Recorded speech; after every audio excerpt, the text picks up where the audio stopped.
هذا المولد يعني ما تسمعونه على الفضائيات، قال والله المولد حرام، المولد بدعة. لك يا أحبابي شو المولد؟ نحن أصلا ما لنا مختلفين على الأسماء، ولكن نحن مجتمعين على ذكر الله والصلاة على سيدنا محمد. فيها شيء يا أبو يامن؟ ذكر الله والصلاة على سيدنا محمد ومدح سيدنا محمد. ليش الصحابة الكرام ما مدحوا سيدنا محمد أمامه وفي عهده ورضي عليه الصلاة والسلام؟ كعب بن زهير اللي هجى سيدنا محمد، قال النبي أبحت دمه ولو كان معلقا بأستار الكعبة. اجى أخوه لكعب قال لي لماذا هجوت محمد؟ قال له شو بساوي؟ قال له ما لك إلا تمدحه بقصيدة. نظم قصيدة 160 بيت وتلثم سيدنا كعب بن زهير ووقف أمام سيدنا محمد صلى الله عليه وسلم. قبل كانوا يتغزلون بالكعبة، بدأ ينشد قصيدة بانت سعاد فقلبي اليوم متبول وكذا. بعدين بدأ يمدح سيدنا محمد. أنبئت أن رسول الله أوعدني والوعد عند رسول الله مأمول، كل ابن أنثى وإن طالت سلامته يوما على آلة حدباء محمول. يا جماعة 160 بيت وسيدنا النبي واقف. سيدنا النبي ما بيسكت على الغلط. الآن إذا النبي قال له طول بالك هذا بدعة منقول والله بدعة يا أخي ما بيجوز، وإذا النبي قال له ضلالة منقول ضلالة، وإذا النبي قال شو بيقول سيدنا محمد نحن منقول نحن نجيب شيء من عنا. 160 بيت وسيدنا النبي عم بتسمع عليه. وبعدما فرغ قال أمط اللثام عن وجهك عفوت عنك وإن كنت كعب بن زهير. شو معناها هاي؟ شو معناها؟ أنتم بدكم تجاوب معناته حرام يعني؟ قام سيدنا النبي قال له طول بالك يا كعب. قال له أنا كعب يا رسول الله.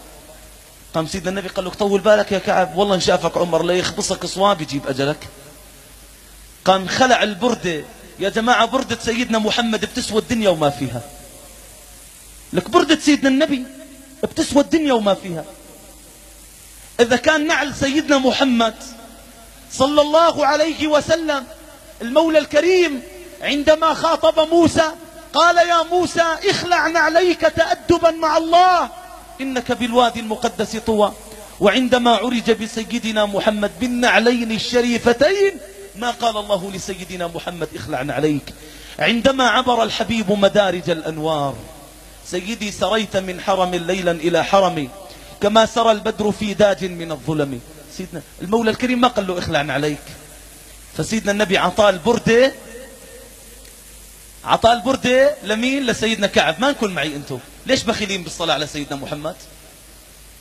صلوا على سيدنا محمد.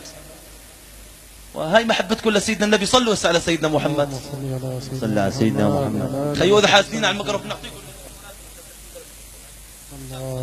اللهم صل على سيدنا محمد وعلى آله وصحبه وسلم. اللهم صل على سيدنا محمد وعلى آله وصحبه وسلم. اللهم صل وسلم على الذات المحمدية والآل واغفر لنا ما يكون وما قد كان.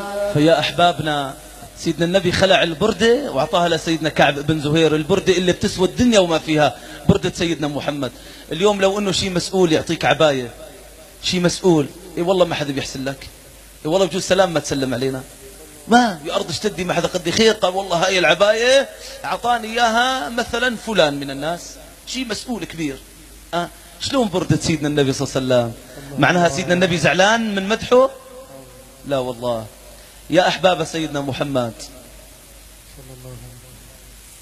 قال كان في رجل في البصرة في العراق يحتفل بمولد سيدنا محمد.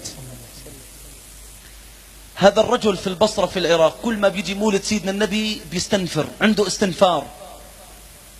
وأنا أقول لكم يعني مو الفرح بسيدنا محمد بس دق مزاهر، لا، كل يعبر عن فرحه بالطريقة التي يريد. بجوز أنا أعبر عن فرحي بسيدنا محمد صلي 2000 مرة كويس. بجوز أنا أعبر بفرحي عن سيدنا محمد اذبح لي ذبيحتين ووزع للفقراء والمساكين، جائز. بجوز أنا أعبر عن فرحي اشتري لي شوية حلويات وكمان كله جائز، كله جائز. وكل يعبر عن فرحه بالطريقة التي يريد. أحيانا الأب أو الأم إذا ما انبسطت كثير من الولد، يعني العبد الفقير عندما جيت عند والدتي قلت له والله يا يامو أنا خلصت من العسكري، صارت تبكي. يعني هي معناتها انزعجت لأنه أنا مثلا لا، ولكن هيك عم تعبر عن فرحها بالبكاء. كل يعبر عن فرحه بالطريقة التي يريد. فهذا الرجل من البصرة كل ما بيجي مولد سيدنا النبي بيحتفل ويبتهج وبيذبح الذبائح وبيوزع للفقراء والمساكين. هذا المسلم له جار يهودي كافر. طبعا أنا طولت عليكم بس هاي آخر قصة إن شاء الله، يعني سامحوني ولو. يعني أنا ضيفكم وبتتحملونا، بعينكم الله علينا. صليتوا على سيدنا النبي. المسلم اللي عم يحتفل بسيدنا النبي له جار يهودي كافر. زوجة الكافر عم تقول له لزوجها، قالت له: ما لي أرى المسلم يستنفر في هذا الشهر، خير شوفي؟ قال لا، يزعم أنه قد ولد نبيهم محمد، يعني عم يدعي أنه ولد نبيهم محمد. قامت هاي المرأة قالت له: يا رب أنا دا أخلي عليك يا رب، إذا هذا محمد نبي على السوا فرجيني إياه في المنام. أنتم معي ولا ما نكون معي؟ يا رب إذا هذا يعني محمد نبي كذا فرجيني إياه في المنام. اسمعوا إلى هذه القصة من خلال هذه الأبيات الشعرية بعد أن تصلوا على سيدنا محمد. اللهم صل على سيدنا محمد وعلى آله. قال: قل لمن ألقى إلينا ذهنه، جاء في الآثار قدما أنه، كان في البصرة ذمي مجرم، وله قد كان جار مسلم. المسلم يصنع كل عام مولدا، ينفق فيه المال مهما وجد. الآن نحن مع زوجة الكافر. قال: سألت زوجته بعض السنين لليهود زوجها كالمستبين، قالت: ما لي أرى المسلم في ذا العمل، مذ أتى شهر ربيع الأول. قال: يزعم أنه قد ولد من يدعونه محمدا، يصنع فيه هذه الولائم، فرحا به في كل عام دائما. اسمعوا على زوجة اليهودي. قال: فأسر الزوجة الذمي في نفسها كي تنظر السر الخفي، قالت: يا إلهي أرني إن يكن هذا النبي المدني مرسلا نبيا للأنام، أرني إياه حقا في المنام. قال: ثم قد باتت بتلك الليلة إذ رأت شخصا بهي الطلعة، حوله قوم مصابيح غرار، قلت: من ترى ذاك القمر؟ فأجابوا بكلام مقتفى: إن هذا الزمزمي المصطفى. بتقول المرأة: قلت: هل إذا كلمته يرتدي رد جواب رمته؟ فأجاب الكل قطعا: كيف لا، إنه لم يأتي جبارا ولا، جاء بالحق بشير ونذير، ينقذ العاصين من حر السعير.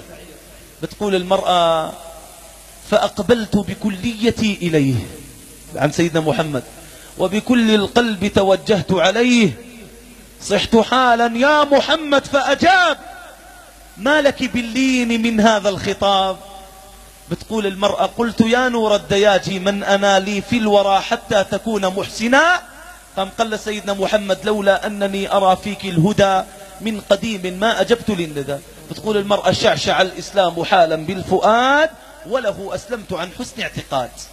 المرأة هاي الكافرة أسلمت، قعدت الصبحيات بدها تقول له لزوجها: لك يا زوجي تأري محمد شغلته كبيرة، وأنا شفته في المنام وآمنت فيه. قعدت وأنه زوجها ماسك الذبايح وعم يذبح. قالت له: خير؟ قال لك: أنت اللي شفتيه في المنام أنا شفته قدامك وآمنت بمحمد. اسمعوا. قال: ثم لما أطلع الله الصباح وأضاء الكون بالنور ولاح، بتقول المرأة: شمت، يعني أتيت، شمت زوجي بأمان عالية يبتغي صنع وليمة وافية. قلت: ما هذه الفعال الصالحة؟ قال: من أجل الذي في البارحة، أنت آمنت به والحق جاد، وأنا بعدك حصلت المراد، كل ذا من بركات المولد للنبي الهاشمي محمد. الحمد لله يا إخوتي، جعلنا من أمة سيدنا محمد صلى الله عليه وسلم. فنسأل المولى تبارك وتعالى أن تجتمعوا دائما وأبدا على ذكر الله والصلاة على سيدنا محمد صلى الله عليه وسلم. سامحوني على هذه الكلمة المتواضعة يعني أمام حضراتكم. نسأل المولى تبارك وتعالى أن يوفق بين العروسين لما يحبه ويرضاه، وصلى الله على سيدنا محمد، والحمد لله رب العالمين. جزى الله عنا سيدنا محمدا صلى الله عليه وسلم ما هو أهله. جزى الله عنا سيدنا محمدا صلى الله عليه وسلم ما هو أهله.